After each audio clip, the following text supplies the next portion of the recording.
In 1935, a retired Treasury Secretary sat in a Pittsburgh courtroom, accused by his own government of cheating it out of taxes. The strange part isn't that he was accused. The strange part is that 6 years earlier, he had personally written the tax code he was now accused of breaking. Andrew Mellon didn't just play the game.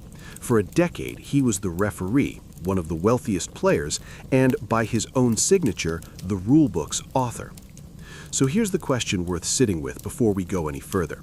When the man setting the tax rate and the man who benefits most from it are the same person, is that a conflict of interest, or is that just the system working exactly as designed?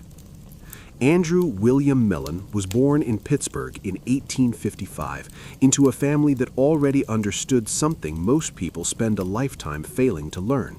Money that sits in one place is fragile, but money spread across banking, oil, aluminum, and industry is nearly impossible to kill. His father, Thomas Mellon, was a judge who quit the bench to build a private bank, T. Mellon and Sons, on the theory that banking, not the law, was where real power lived in Gilded Age America. Andrew took that theory and turned it into an empire.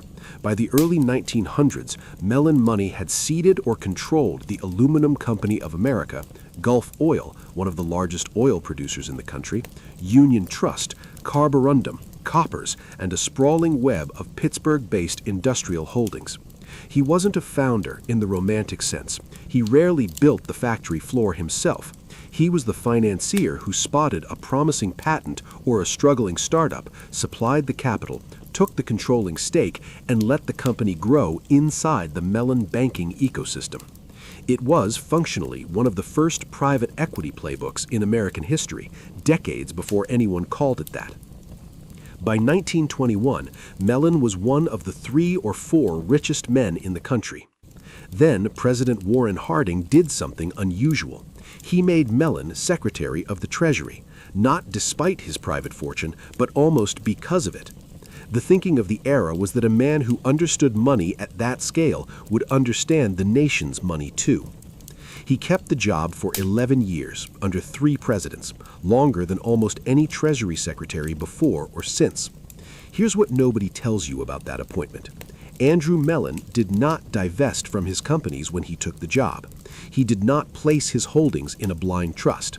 He walked into the U.S. Treasury Department still holding direct personal stakes in an estimated 200-plus corporations, including Alcoa, the aluminum monopoly, and Gulf Oil, one of the largest oil producers in the country. For the next decade, the man deciding tariff policy, tax policy, and enforcement priorities for the entire United States government was simultaneously a major private beneficiary of exactly those policies. Ask yourself, if that happened today, would we call it public service or would we call it something else? Every family in this series either builds a machine to protect the money or fails to, and that failure is usually the whole story. Mellon's story is different, and it's worth naming the real mechanism precisely because it isn't the tired idea that they built monuments instead of a machine, the trap so many Gilded Age families fell into. The Mellon mechanism was this: regulatory capture engineered from the inside by the regulator himself. Mellon didn't need to lobby the Treasury Department to protect his fortune. He was the Treasury Department. As secretary, he championed and helped design what became known as the Mellon Plan, a series of tax cuts across the 1920s that slashed the top marginal income tax rate from 73% down to 25% by 1925. He argued consistently and publicly that lower rates on the wealthy would spur investment and ultimately raise total government revenue. Economists still argue about whether he was right. What's not in dispute is who benefited most directly and immediately from those specific cuts: Andrew Mellon and men exactly like him. As Finney likes to say, the safest vault isn't the one with the thickest walls, it's the one where you also happen to hold the only key to the building. It wasn't only income tax. Gulf Oil and the broader petroleum industry benefited enormously from the oil depletion allowance, a tax provision that let oil producers write off a percentage of gross income as their wells depleted, a policy Mellon's Treasury did not invent, but which his administration defended and preserved at a moment when reform-minded senators wanted it gutted. Alcoa, meanwhile, operated for years as close to an outright aluminum monopoly in the United States, a market structure that a more aggressively antitrust-minded Treasury and Justice Department might have challenged far harder than Mellon's did.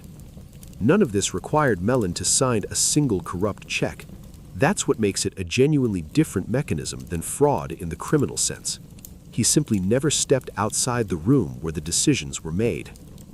If you're the kind of viewer who wants to understand not just when a dynasty fell apart, but the quieter, stranger cases where a family found a way to make the government itself part of the machine, that's a lot of what this channel is built around. Subscribe now, because we've got several more of these coming, and some of them will make Mellon look almost restrained by comparison. The Mellon Plan made him famous. Treasury officials and friendly press outlets took to calling him the greatest Secretary of the Treasury since Alexander Hamilton, a line that gets repeated constantly in accounts of Mellon's tenure, though it's worth being direct about its origins. It was promoted heavily by allies and admirers within his own orbit at the time, not a settled judgment of history.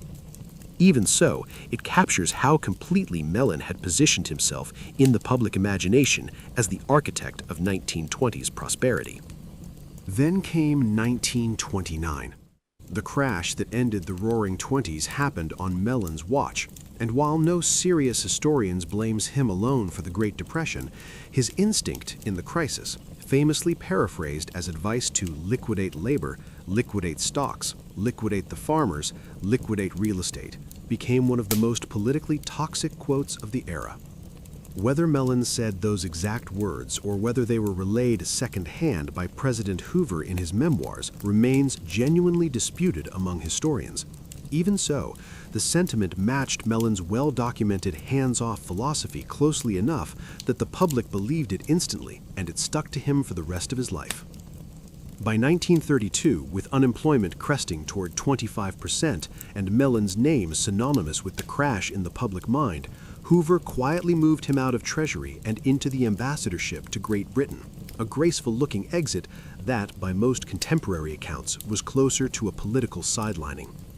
Finney's take? When you're too famous to fire, they just promote you somewhere quieter. Franklin Roosevelt won the presidency in 1932, running hard against everything Mellon represented. And in 1934, Roosevelt's Justice Department did something almost unheard of for a former cabinet secretary of Mellon's stature. It pursued him for criminal tax evasion, alleging he had improperly avoided roughly $3 million in taxes through a series of stock transactions and a foundation-related maneuver in the late 1920s, the very years he'd been overseeing the nation's tax code. This is the moment worth naming directly as the true test of the mechanism. Mellon spent years shaping the rules. Now the rules, under new management, were being turned back on him. The case dragged through 1935 and into 1937. A grand jury declined to indict him on the criminal charge. He did, however, face a civil tax court proceeding, and after his death in August 1937, the Board of Tax Appeals ultimately found in favor of his estate on the core disputed transaction while assessing some lesser adjustments. He was never convicted of a crime. He also never fully escaped the public perception that the government's most powerful tax architect had been, at minimum, extremely aggressive in minimizing his own bill. As Finney would put it, he wrote the exam, then somehow still needed a lawyer for it. Here's the twist most retellings skip past too quickly. While the tax case was unfolding, Mellon made a move that did more to secure his legacy than any legal victory could have. He quietly began assembling and then donating one of the great private art collections in America, Rembrandt's, Titian's, Raphael's, along with the funds to build a museum to house them on the National Mall in Washington, D.C. He announced the gift in late 1936, while the tax dispute was still very much alive. The National Gallery of Art opened in 1941, 4 years after his death. It is difficult, looking at the timeline, not to notice how neatly a reputational rehabilitation lined up with a legal one. Historians differ how deliberate the strategy was. Some frame it as sincere philanthropy from a lifelong collector, others as calculated image repair at the exact moment his name was under federal scrutiny. Both readings can be true at once, and the honest answer is we can't fully separate them from the historical record we have. Finney has a phrase for this one. The best way to bury a scandal is under a museum with your name carved into the marble. Unlike families where the fortune itself became the casualty, a Titanic sinking, a bad marriage siphoning capital, an heir gambling away the principal, the Mellon money never really left the family's hands. It moved into Mellon Bank, into what eventually became a diversified financial and industrial holding structure, passed through trusts to his children, Paul Mellon and Ailsa Mellon Bruce, and into philanthropic foundations that carried the Mellon name into fields far from banking or aluminum. Compare that to the Rockefellers, a family this channel has covered before.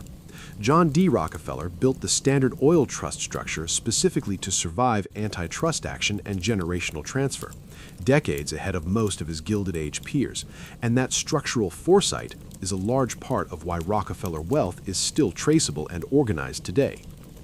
Mellon's version of that same instinct wasn't a single elegant trust document.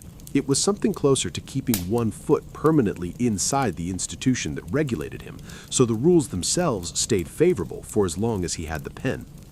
There's an air in this story you might already recognize, and it's worth holding that thought for a moment longer because the payoff lands better once you see where the money actually went. Paul Mellon, Andrew's son, spent much of his life quietly funding the arts, medical research, and Yale University, while largely avoiding the political spotlight his father never escaped. But it's Andrew's grandson, Richard Mellon Scaife, who gives this story its strangest full-circle moment. Scaife became one of the most influential and controversial conservative media financiers of the late 20th century, using Mellon family money to bankroll newspapers, think tanks, and political causes for decades. A grandson of the man who wrote 1920s tax policy from inside the Treasury Department, grew up to spend his own life funding political influence from the outside. Different toolset, strikingly similar instinct. Proximity to power, sustained across generations. Andrew Mellon never went to prison. He never lost the fortune. He got a museum named after his taste and a tax case that technically cleared his estate. What he lost, permanently and probably fairly, was the ability to be remembered as a neutral public servant. History has settled more or less on a verdict. Brilliant financier, genuinely consequential Treasury Secretary, and a man who never once stepped far enough away from his own money to make the rest of it look clean. If this channel is about anything, it's this. Fortunes rarely die from a single dramatic blow. They erode, or they endure based on the structures people build years before the crisis ever shows up. Mellon's structure wasn't a trust document. It was a seat at the table where the rules got written. Tell me in the comments which family you think came closest to actually beating that game fairly, and which family should Finney investigate next. As Finney would say, closing this one out, power doesn't need to hide the money. It just needs to make sure nobody else gets to ask where it came from.